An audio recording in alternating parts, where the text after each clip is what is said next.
For decades, Turkey was seen as one of Washington's most important allies.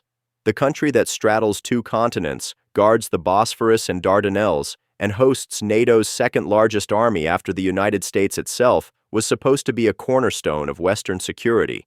Turkey was the bridge between Europe and the Middle East, the buffer against Soviet Russia during the Cold War, the indispensable partner in every American military calculation in the region. But today, that bridge looks more like a fault line. And if the leaks, insider reports, and political signals coming out of Ankara are to be believed, Turkey may be preparing to make the most stunning betrayal in modern NATO history, a turn away from the West and into the arms of BRICS, the club of America's top adversaries. The whispers began as speculation, dismissed by many in Washington as political theater. But as weeks go by, those whispers have hardened into something more serious. Financial Times, Middle East Eye, Al Jazeera, and other outlets have all reported that Turkey is no longer simply flirting with the idea of joining BRICS. Ankara is in active talks with Moscow, Beijing, and New Delhi. In the words of one European diplomat, this isn't a game of leverage anymore, it's a historic pivot. The kind of pivot that could shake NATO to its very foundations and signal to the world that the United States can no longer hold onto its allies. And at the center of this earthquake is one man, Recep Tayyip Erdogan, a leader who once positioned himself as a loyal Western partner, but now increasingly talks like a disciple of Putin and Xi Jinping. The reason for this dramatic shift? Officially, Ankara blames the tariffs imposed by Donald Trump on Turkish steel, aluminum, and textiles. Those tariffs bit deep into Turkey's fragile export sectors, sent its currency, the lira, into freefall, and fueled domestic anger. Erdogan's team has been eager to sell the story that the United States turned its back on Turkey first, that Washington is treating them as a disposable pawn rather than a partner. But anyone who's been watching closely knows the story goes deeper. Erdogan has been moving east for years, buying Russian oil, cutting energy deals outside the dollar system, importing S-400 missile defense systems from Moscow against NATO warnings, and now openly testing the financial architecture BRICS has been building to replace the American-led system. The tariffs didn't create this rupture, they gave Erdogan an excuse to accelerate it. What makes this moment explosive is not just economics, but symbolism. If Turkey were any other NATO ally, a small European state with a modest army, the US could shrug off the loss. But Turkey is not Estonia or Denmark. This is the country that controls the straits linking the Black Sea to the Mediterranean, a choke point so strategic that NATO war planners have built entire doctrines around it. Rand Corporation analysts have warned repeatedly that without Turkey's cooperation, NATO's presence in the Black Sea collapses overnight, leaving Russia free to dominate the region and China free to move its naval power closer to Europe. Losing Turkey is not just losing an ally, it is handing over the keys to the eastern Mediterranean to America's rivals. Even more dangerous is the military dimension. Turkey's armed forces are massive, modernized, and deeply integrated into NATO structures. Joint exercises, shared intelligence systems, logistics chains, Turkey has its fingerprints on everything. If Ankara were to align itself with BRICS while still formally being inside NATO, it would create a nightmare scenario. Imagine an alliance where the second most powerful army reports to Brussels by day, but sits at a BRICS table with Russia and China by night. How could NATO plan any serious operation, knowing that its secrets could leak straight to Moscow? How could the United States trust an ally that buys air defense systems from Putin while hosting American nuclear weapons on its soil? This is not just a headache for Pentagon planners, it's an existential crisis for the alliance. Yet Erdogan plays this double game with a smile. In his speeches, he no longer uses the language of Western democracy.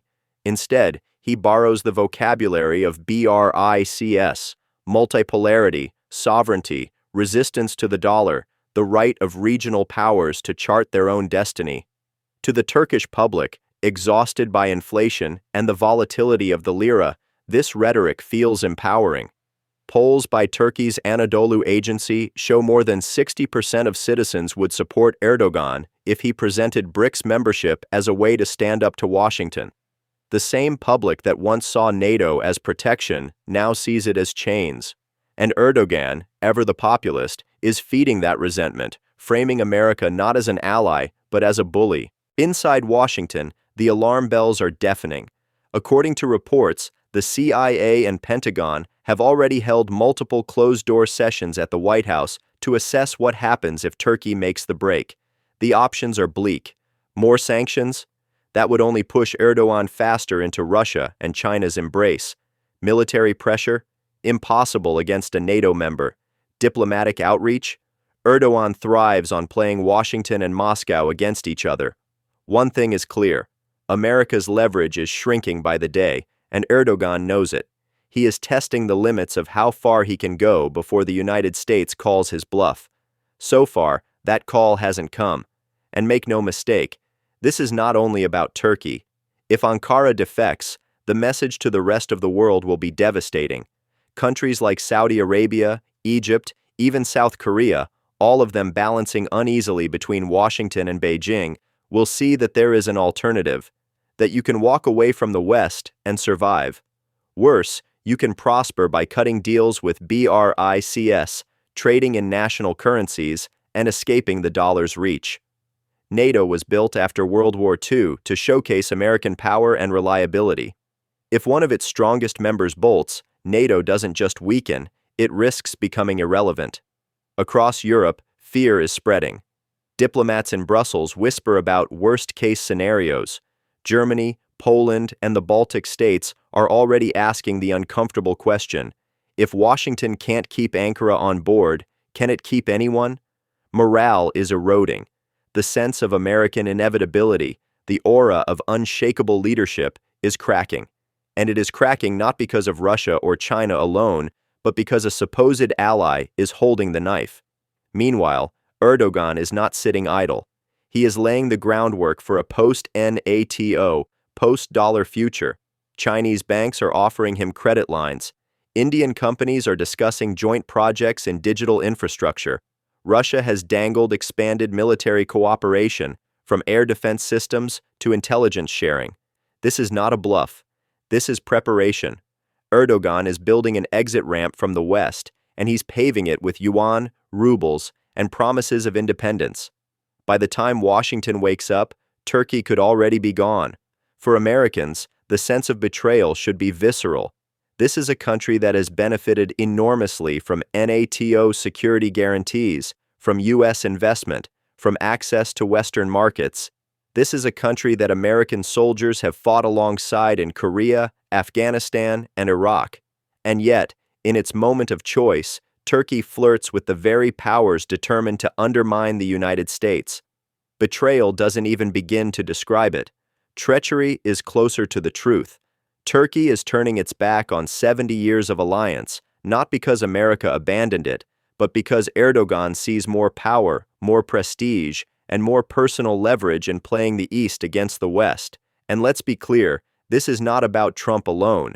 Yes, his tariffs were the spark, but any American president who refuses to cave to Erdogan's demands will face the same blackmail. Turkey has decided that its future lies not with Washington, but with Moscow and Beijing. Erdogan is simply exploiting America's internal divisions, waiting for the right moment to slip the dagger in.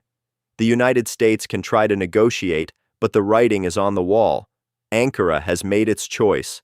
The only question left is how Washington will respond when the betrayal becomes official. The danger is not only geopolitical, but psychological. If Turkey can defect, who's next? What stops Saudi Arabia from tilting toward Beijing? What stops Egypt from seeking Russian arms in exchange for naval bases? What stops other restless NATO members from asking whether American dominance is worth the price? The collapse of trust spreads faster than any missile or tariff, and Erdogan is feeding it, drip by drip, day by day, until America wakes up to find itself surrounded, isolated, and abandoned. Some in Washington still cling to the hope that this is a bargaining tactic, that Erdogan is bluffing to win concessions. But hope is not a strategy. Every step Ankara takes, buying Russian oil in national currencies, deepening trade with China, embracing BRICS rhetoric, shows a deliberate path. Erdogan is not bluffing. He is breaking free. And when he does, NATO will not look like an alliance. It will look like a shell, an empty relic of a time when America's word meant something.